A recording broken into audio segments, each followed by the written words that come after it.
Hello, welcome everyone. I'm really happy to see you all again for the fourth opus of this series of webinars around heritage as a creative future.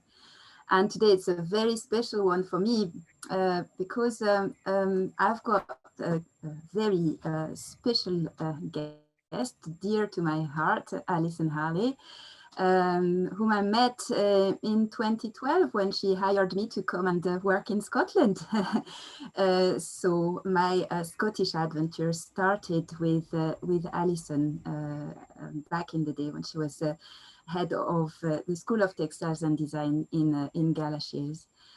Professor Alison Harley has a very interesting career as a creative practitioner in senior roles in design and art education.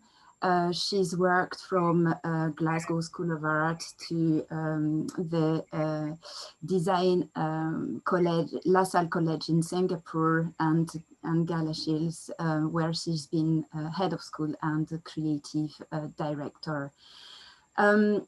Alison is fascinated by the narrative of individual makers and their creative practice. She's worked on these narratives and this personal heritage in a series of projects which she will present today.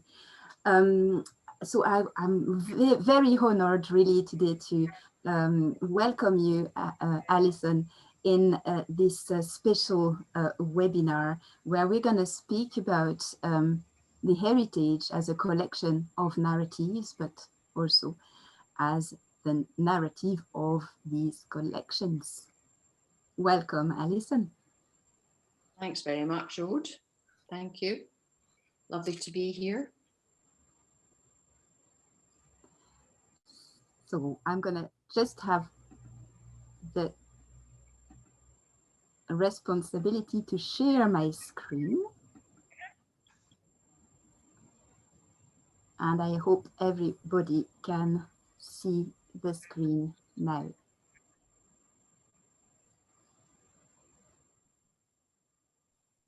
Sorry, I'm also got just a little bit of exercise here, should be fine.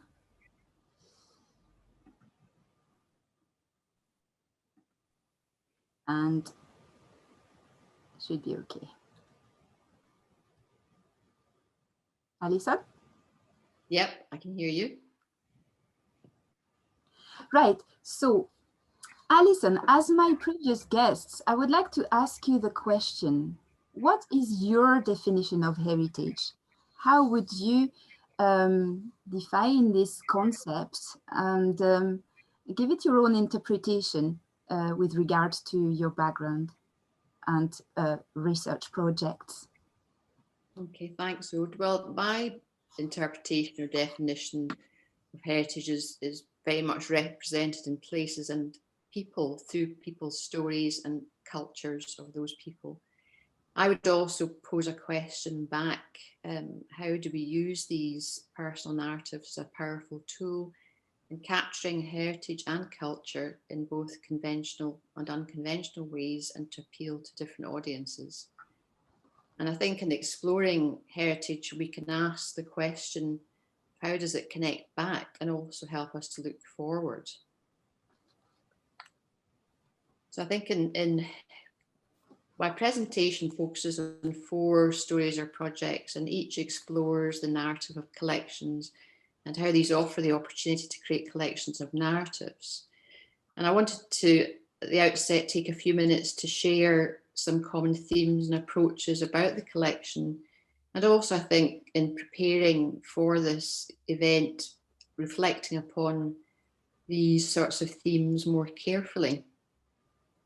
So each project started with a sense of curiosity, wanting to know more about the people, their work and their context, and what I would describe as interconnecting social, cultural and personal histories.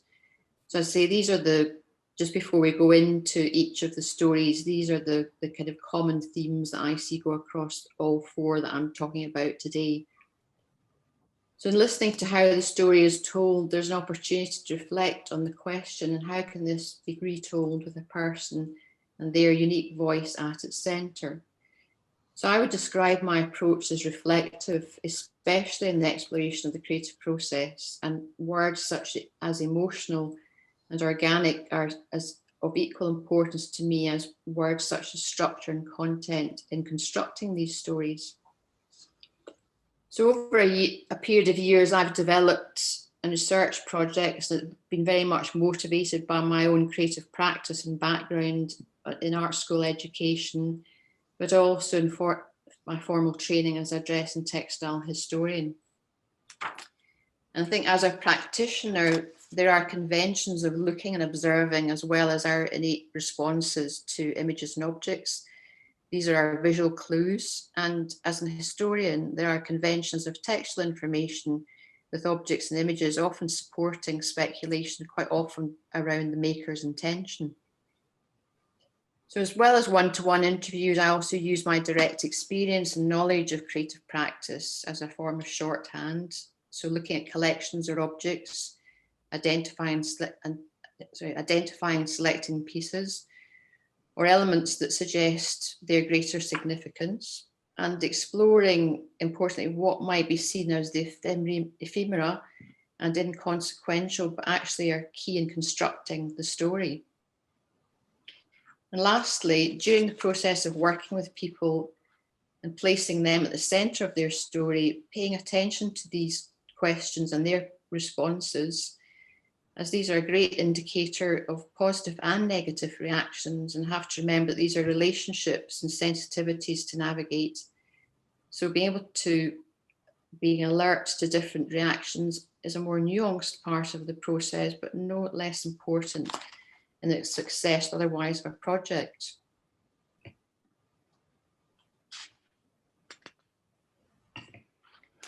Moving into the first example is a story of one Japanese family, and it's told through a personal collection of kimonos and was presented as an exhibition and study day in Charles Rennie Mackintosh's House for an Art Lover in Glasgow.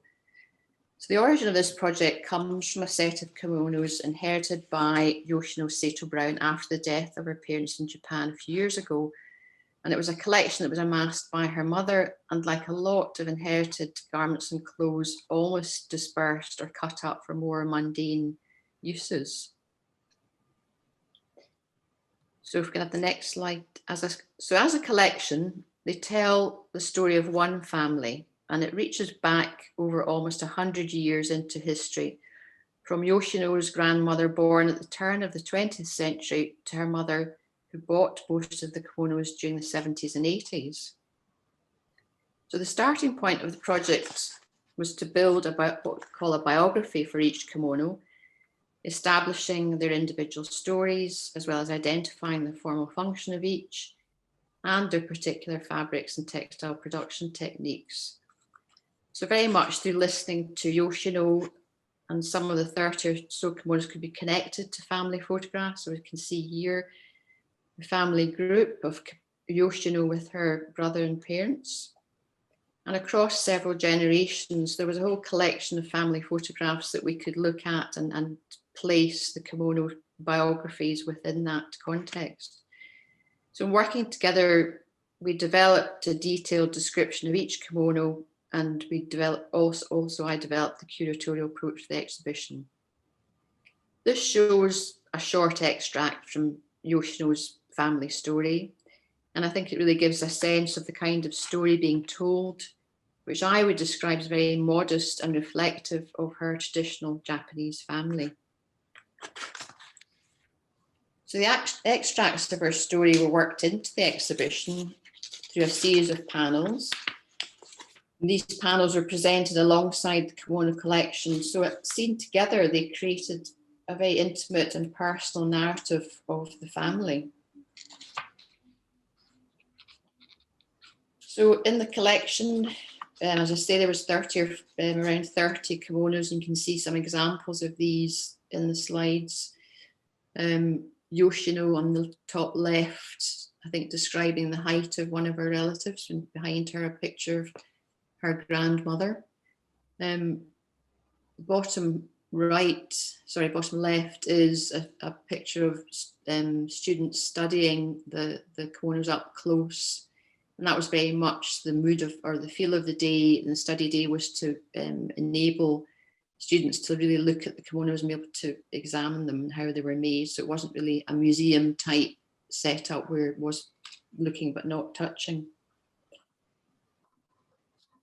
So yes, the collection also gave an insight to the family's social standing and living in a post-war economic devastation of Japan they had experienced, and to more prosperous times in the mid-1970s, I say, where Yoshino's mother had bought most of these kimonos. So it's a window into everyday Japanese life and details, and such as Mr. Oka, the kimono seller, who was very adept at selling Yoshino's mother kimonos, as some of them had been kept new and unworn. And the collection was presented in the context of Charles Rennie Mackintosh, House for an Art Lover, whose architectural and design inspiration was very much influenced by the opening up of Japan to Western society in the 1800s. However, Charles Rennie Mackintosh was not the dominant narrative, as we might expect, but the context within which Yoshino's family story was presented. So it very much created the backdrop for this story that we were telling through this collection of kimonos. So moving on, sorry. Alison, the curation of our narratives can take finally a different direction when you're working with designers and artists. What is your experience with curating creative processes? Well, the next story is about the artist and wallpaper designer Martha Armitage. And it was very much from the basis of her creative process. So Martha Armitage, her story was published in the book, The Making of Martha Armitage. It's very much told through her personal archive and in the context of 20th century pattern making also. So again, it's an example of how her story reaches back into the late 19th century in the arts and crafts movement in William Morris, who Martha very much cited as one of her early influences. So the next slide will show, I think, so the beginning of, this slide shows the end of the process. Obviously it's the book, and it's an image of her special edition book, which was printed with a wraparound cover. So if we go back one slide, Ode, that would be great. Yeah, so it shows a wraparound cover made by Martha and what she described as a floor print. And it was where she started in the 1960s with her idea of hand printed wallpapers with hand cut lino blocks. So the next slide shows the beginning of the process, which started really essentially with Martha and I sitting side by side, discussing and through several sessions like this, dating work from a medley of contents from her studio plan chests, and very much what might be called the ephemera of her practice, but in this case established the beginning of her personal narrative and ultimately suggested the structure of the contents of the book. So it was through this process that I uncovered Martha's story and discovered pieces of her writing, which also became part of the book, and alongside invited essays that set Martha's life's work within context. Her social and geographical location is also a large part of her story. She'd lived mostly in the same part of London since her childhood in the 1930s. And actually that was also part of actually being able to access work that she kept for a long time. It was an area, the area she lives in had its own story to tell as a place that attracted artists, designers and architects, including Martha's husband, Edward, who worked with architects Le Corbusier, Maxwell Fry and Jane Drew in the early 1950s, particularly in the design of Chandigarh, which was the new capital of the state of Punjab. And actually was a very important interlude in Martha's life when she observed local textile printers, which later inspired her floor prints, which I described as the wraparound of her special edition book.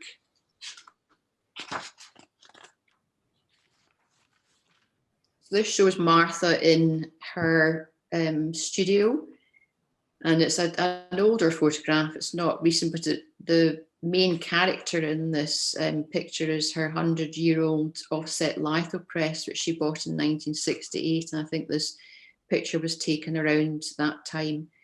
But it's still the method of production of her handmade wallpapers today. So the book really was able to capture lots of elements, lots of elements of her story, as I say, including this particularly major character. So, in moving on, yes, the next slide, it shows Martha's desk and I think the tools of her trade.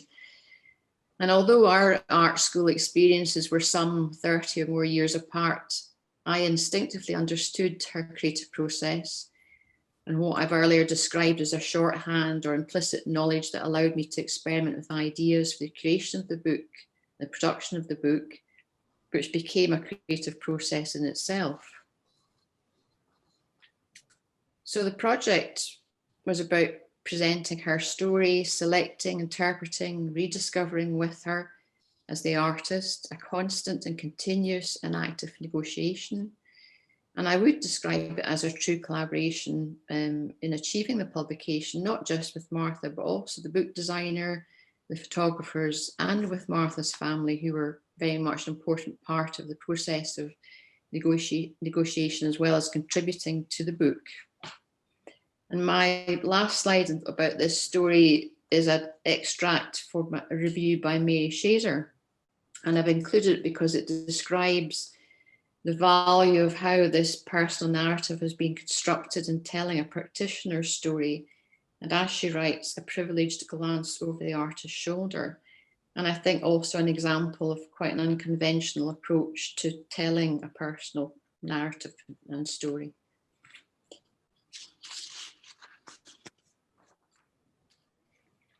So the next section is about Harris Tweed, and Aude is going to set up a short film, which I will start with, and then I'll talk about the project as that film runs.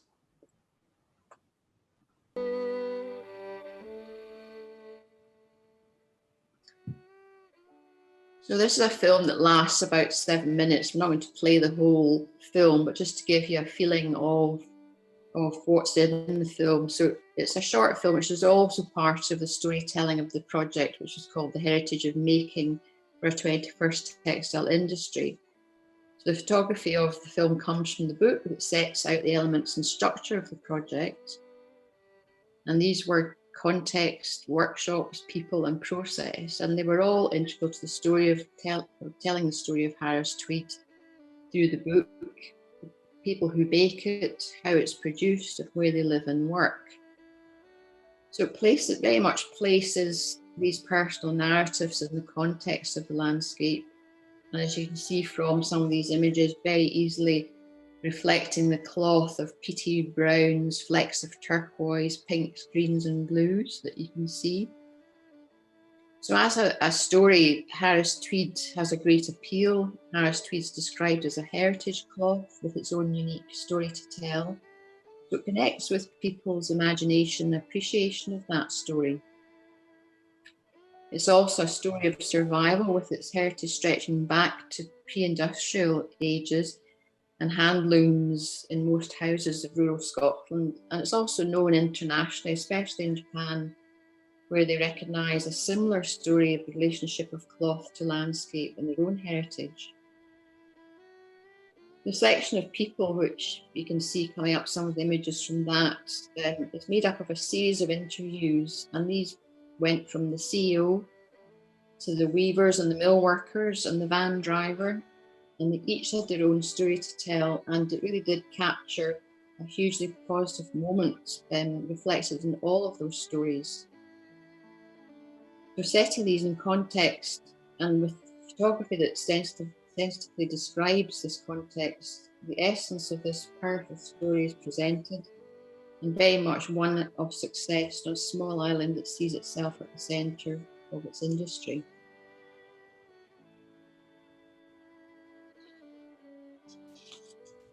So for anybody who's interested in seeing the full film of this, you can get it on YouTube under the heading The Heritage and Making for 21st Century Textile Industry.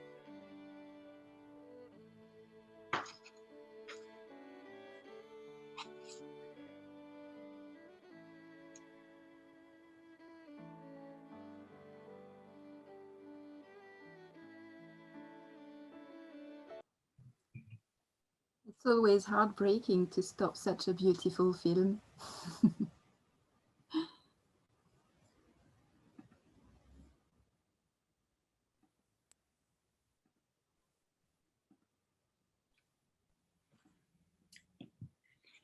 So the next story is about the textile designer, artist and colorist Bernat Klein.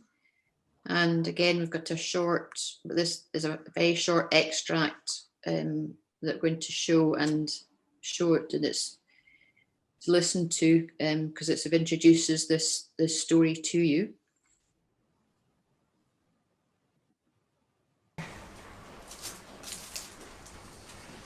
Yes, that is the essence of what I have done. It pleases in its own right, I think. And I did a huge range of these things, quite a number of which are now in the Museum of Scotland, which they took my archive. The colour is so unusual. Yes, well, to some extent they are not calculated. To some extent they are accidental. But then I had to pick out the interesting, pleasing effects from the indifferent ones.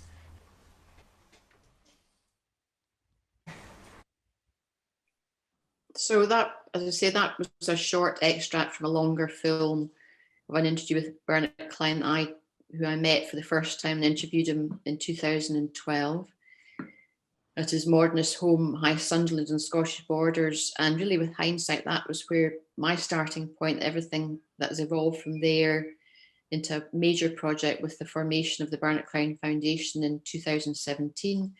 At the time, Bernat was 89, and I had taken, I had taken some samples of his textiles, as you saw in that extract. These have been sold to Chanel and Dior, and I was curious to know what he thought about his work.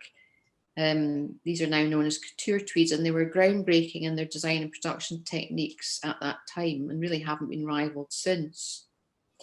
And this is an extract from the interview, and it's a very modest statement by someone who brought such a different approach to traditional textile industry of Scotland, Scottish borders. Bernat's background was he came to the UK in 1945 to study textiles at Leeds, was then based on the Scottish borders from 1951 as a textile and designer and manufacturer. And as a European emigre coming from Serbia, he brought such a fresh approach and attitude to this industry, and he was very much a polymath, but he had a lifetime passion for colour, which he explored until his death through his artistic practice. So this shows an image of a group of Heriot-Watt students, and it's a project that we've been running over the last different ways with Heriot-Watt over the last 18 months. So in forming the foundation, really we are wanting to promote and develop Bernat Klein's legacy. So this shows you examples of some of the work he achieved over his 60 years based in the borders. So as there is a tremendous legacy and heritage which we aim to promote and develop. So there are several collections, and this shows, as I say, Heriot-Watt Textile Archive. His major collection is held by the National Museum of Scotland, and this was built by Bernat Klein over his own lifetime, so it very much reflects what he saw was important in his work and practice. So as a foundation, we're currently working on a project that has several strands, as I say, including working with fashion textile students at the School of Textiles and Design. So over, as I said, the past 18 months, we've introduced Bernat Klein to a large number of students through these projects, and we very much value this way of working with the next generation, who we hope will become advocates for his legacy and also be inspired by his work and ideas. This is an image showing his last body of work, which was called The Colour Circle, which he completed in 2012. He chose blue as his starting point of this sequence of some 60 paintings, and it really is a joyous journey of colour, or through colour, in each of these small paintings, and very much references past work. So in a way, it seems like his summing up of his career through colour. The exhibition, The Colour Circle, was shown in Glasgow in 2016. And it was the first time that his work had been seen out in the west of Scotland. And as part of this, we wanted to maximise that for people. So there was a study day for students, as well as an open workshop on colour. And so this shows somebody working in the context of the exhibition, which was a very special experience. And our next slide shows a current example of the designer Keston Hare, who's Edinburgh based, but I think was for a period of time based in London. This shows his spring-summer 2021 Keston menswear collection, which is inspired by the house, Bernat Klein's house, modernist house, High Sunderland, and very much in Keston's collection, he's referencing Klein's modernist aesthetic, colour, but also, as you see on the left-hand side, paintings. There's also elements of his of Bernat Klein's 1970s printed fabrics, which are less well known than his couture woven textiles of the early 60s. And again, colours that he revisited in The Colour Circle, his last body of work. So that kind of brings me to the end of my individual stories, and we have some references there for your interest. So thank you for listening to my individual stories. Thank you so much, Alison. It's really fascinating to see. I'm just gonna try and so I'll stop sharing here. If you, yeah, it's really fascinating to see how these stories reveals different aspects of the narrative of either personal heritage or landscapes, or the spirit of the place as well, which is something that you have constantly been fascinated by. So how, I mean, in terms of reflecting on these projects, on these stories, on these like encounters of extremely rich creative individuals or creative places. So how would you reflect today on these connections, and what has the preparation of this presentation made you think about? I would be very curious to hear you on that. Well, I hope I've shown a kind of common approach where it is really about telling the story through individuals or small groups of individuals, I think, as in the Harris Tweed project. I do think also that heritage, and the way that I've approached it, is very much about it being dynamic and inspirational. As I said at the beginning, it's about sort of what can it tell us about looking forward as well as informing back the sort of previous period of time, whether that's 20th century or earlier. So I'd very much say it's about a continuum of our collective histories. It's about telling those stories that then are told in different ways. I think, again, I've shown examples of perhaps less conventional ways of telling stories. I think Martha's book, wants to sort of illustrate that in that story. It wasn't a biography in the traditional sense, but it really, was looking at her work, listening to what her work was about and how she reflected back on us, and then how I could tell that story with her, that really captured what she'd done over a long period of time. Because when I showed you her in the early 60s, or just at the beginning of having the press, she really had started in very sort of low-tech way with floor prints, because she really wanted to do it. She wasn't doing it for a market at that point. She just had this idea and strong desire to make printed wallpaper. Mm-hmm. So I think also the examples I've shown are about kind of constantly revisiting the questions of how should the story be told, who should tell it. Again, it's not all about one voice, it's potentially a collection of voices around the person that then gives that story a much greater 360-degree view or presentation. Who do you want to tell it to, where and how? And I think all these are combining to create the content organization and structure of whether it's a publication or an exhibition or a presentation. I think also the profile and demographic of an audience, what are they interested in hearing about? And again, it's sort of how do you want to tell that story and who to? Mm-hmm. So I think that sort of would say what I've reflected on. I think, as Oda said about the preparing work to sort of share how you've done it is a good exercise, and really looking at where those commonalities of approaches that you've pursued come through. So this has been a good opportunity to present those. Opportunity indeed. Thank you very much, Alison.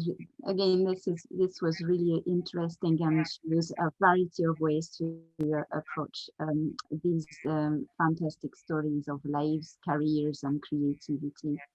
Now we've got a little bit of time, and I would invite our audience to ask some questions using either the Q&A or the chat. Don't hesitate to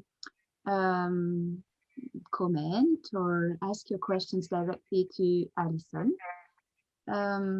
As I said, there's a chat that you can reach from the bottom of your screen if you're on a laptop, or the Q&A. I've got a first question while our audience is getting organized to ask and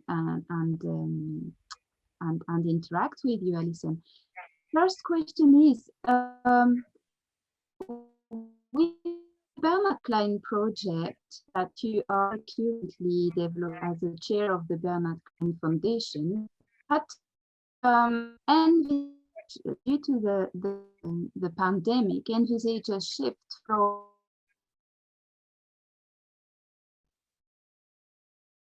the materiality of the heritage of Bernat Klein towards a more digital approach of this heritage.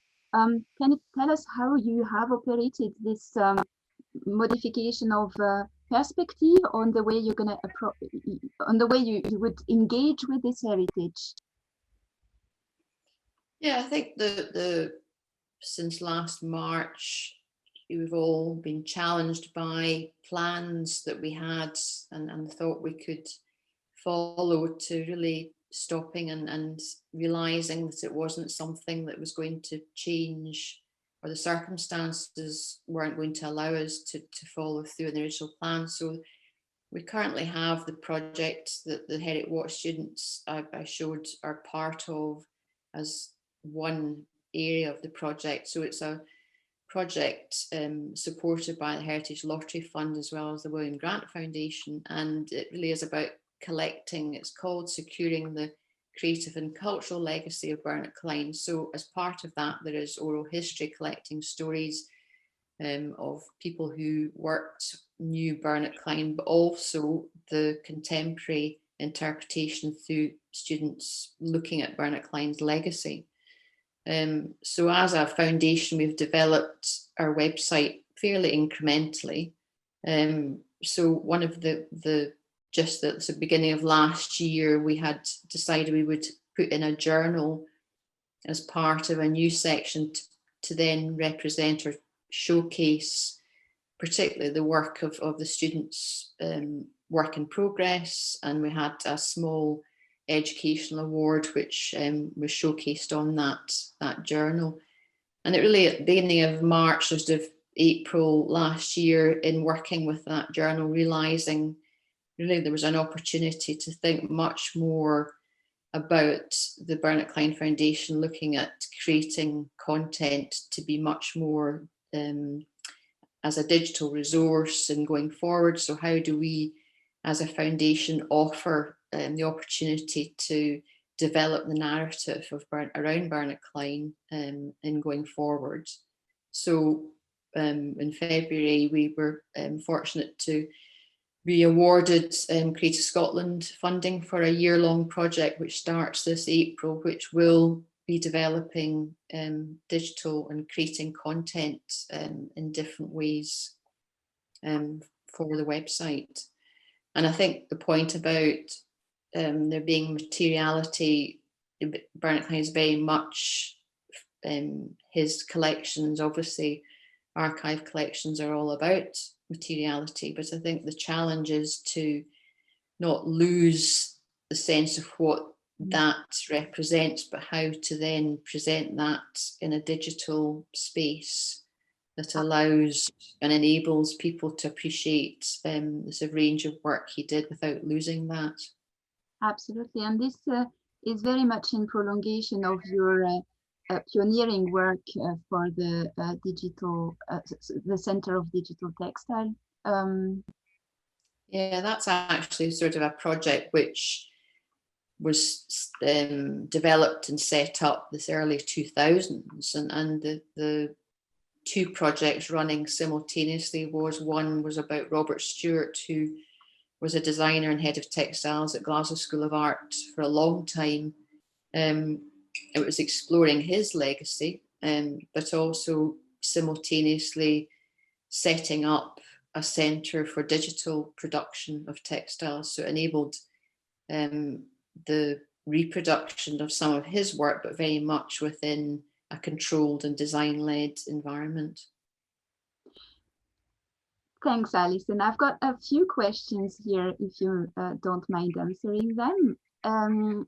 George is asking what size of team you have when you're running this project.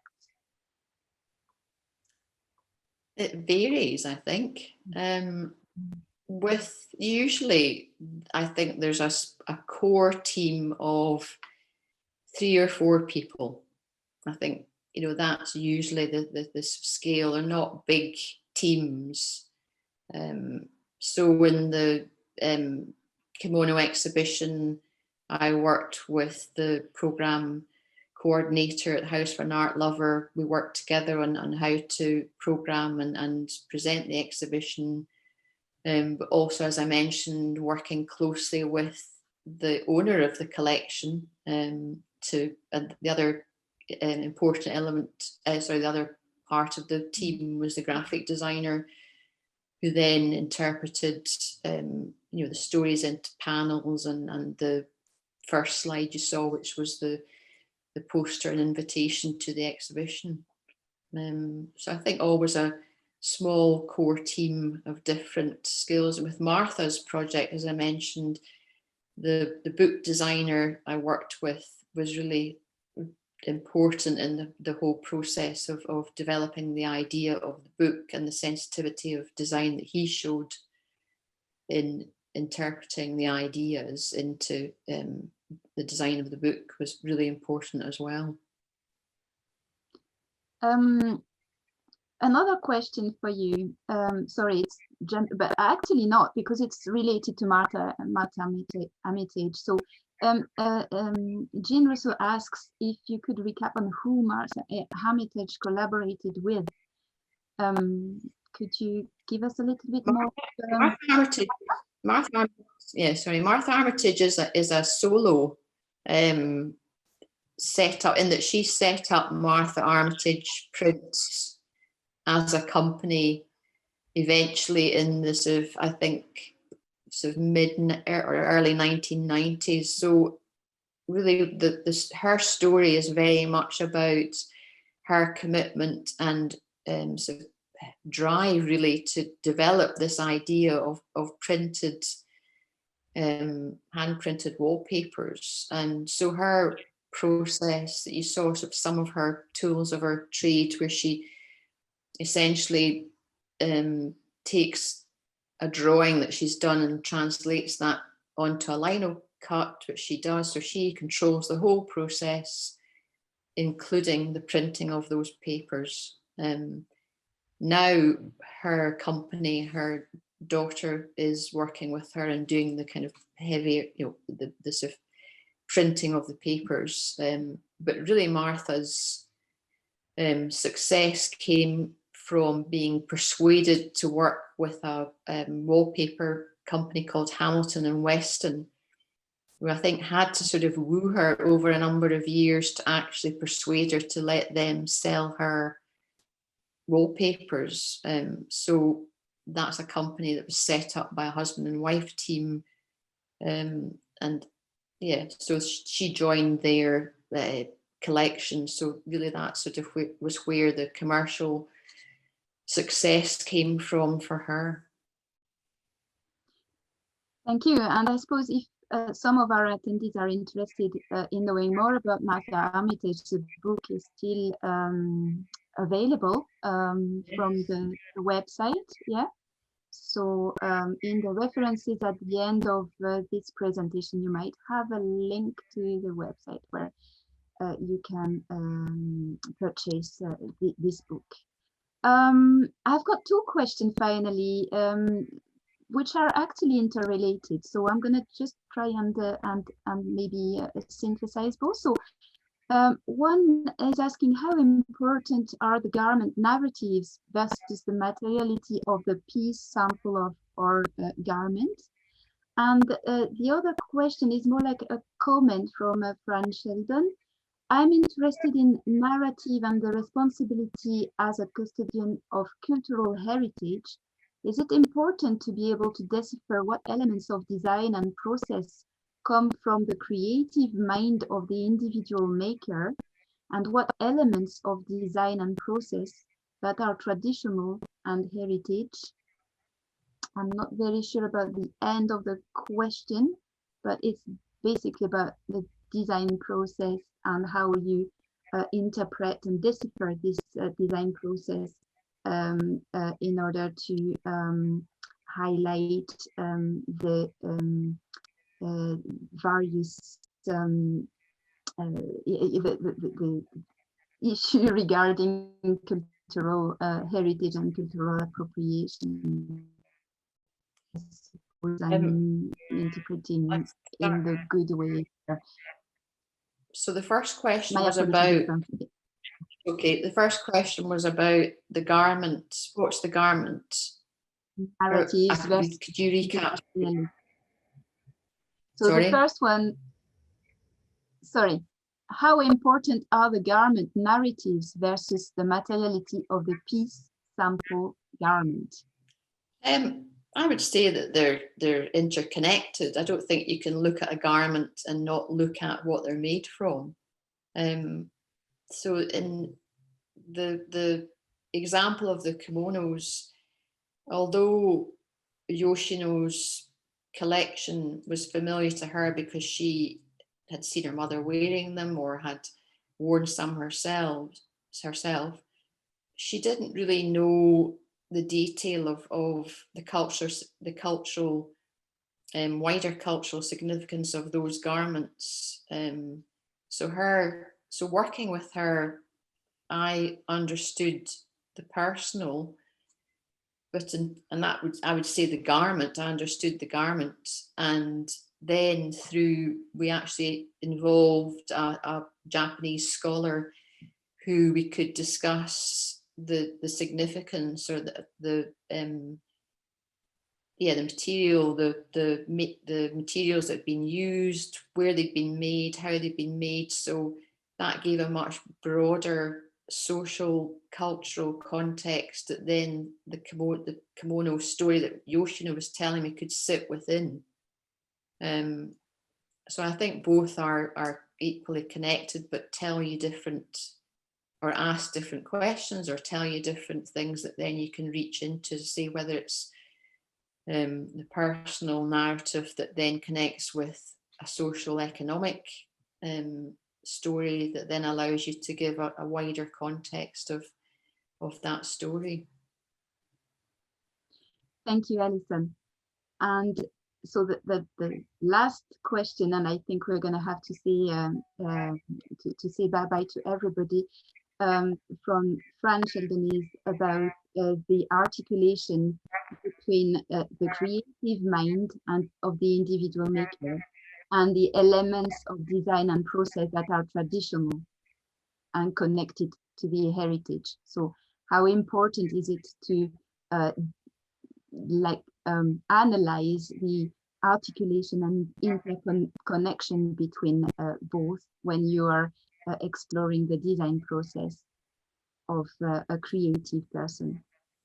Yeah, I mean, I think Martha's a good example of that, because, as I say, we started off with a pile of work that she'd kept in her studio, which in itself, you could have said it wasn't really that important, because it was scraps of things, it was ideas that she'd had that she hadn't pursued. She had, tracings of some of the wallpapers that are still being produced. She had drawings, she'd sketchbooks. So really, to understand Martha's creative process that then developed her design process for the production of their hand-printed wallpapers, to me was really crucial and central to understanding that as part of telling her story, because essentially that's what we were exploring, was her process, her creative process, her ideas, but then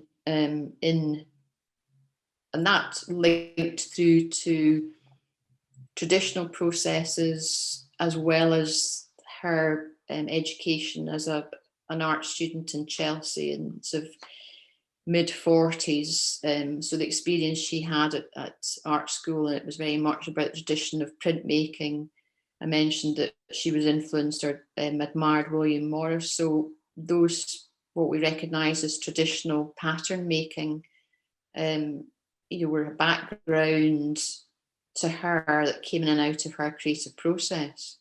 And one of the essays that I commissioned as part of the book was by a design historian who's written about 20th century pattern making. So I was very keen, as part of telling her story, that it was placed within a wider discourse about 20th century pattern making. And then in doing that, seeing where her process touched upon influence of tradition, but also where her individual creative process really was hers, and taking it forward to the end product of these beautiful handmade wallpapers. So I don't know if that sort of helps with answering the question, maybe, I hope. Thank you very much, Alison. Thanks again for this very nice moment, and for sharing with us your project, your stories, and your future research and creative projects, as well as more innovative approach of the heritage, personal narratives, etc. So I would like to thank our audience, really thank you very much for being with us today, for your fantastic questions. And yes, the talk will be available later on YouTube. Usually it's a couple of weeks after it's happened. And of course, we will communicate that through the usual social media. So you will be welcome to hear this session again and reflect on Alison's talk. Thanks again. I will see you all on the 8th of April for the very last opus of this series of webinars, Heritage as a Creative Future, with a slightly different approach. It will be organized in a hopefully unexpected manner and with a panel of people from the creative industry. So I would like to thank you very much again, all of you attendees, and to clap for Alison, even virtually, and for the fantastic and inspiring talk that she's given us today. Thank you, and see you soon.